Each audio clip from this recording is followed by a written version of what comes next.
अपनी सखीन के साथ भ्रमण करवे के काजे गई हैं। अब थोड़ी बड़ी है गई हैं, तो कीर्ति मैया अनुमति दे दें, लाली ने बाहर चलो जाए करे, कोई ऐसी दिक्कत ना। सब सखीन से कहें ध्यान रखियो, भोरी है, या के सब आभूषण और सब सामग्री को गिन के ले जाइयो।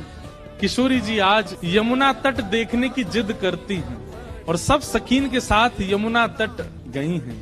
यमुना जी की अविरल धारा देख करके किशोरी जी तो वहीं बैठ गई और सब सखीन से बोली, आज यहीं कछु पामेंगी, यहीं कछु भोजन करेंगी, जाओ वन में से कछु फल ले आओ, वन में से कछु पुष्प ले आओ, एक दूसरे को श्रृंगार करेंगी और यहीं फल को सेवन करेंगी।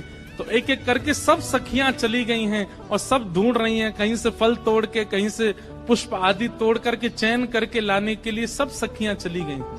इतने में ही यमुना जी के उस पार नंद भवन है और नंद भवन से श्री ठाकुर जी खेलने के लिए आ रहे हैं यमुना तट पर। ठाकुर जी पहुंच गए। जैसे यमुना जी के तट पर पहुंचे, यमुना जी के तट पर जाकर के सामने की ओर देखा, बड़े बड़े नेत्र और माथे पे सुंदर रोरी को बिंदा लगाए करके, नील वसन पहन करके छोटी सी किशोरी जी बैठी हैं। ठाकुर जी बहुत देर तक तो मानो जैसे छिप करके आड़ में थी देखन लगे। सूर श्याम देखत ही रीझे, ठाकुर जी देखते ही किशोरी जी के मुखमंडल में ऐसे आसक्त हुए कि सब भूल गए। चक डोरी हाथ में लिए खड़े भये, गिर गई नीचे।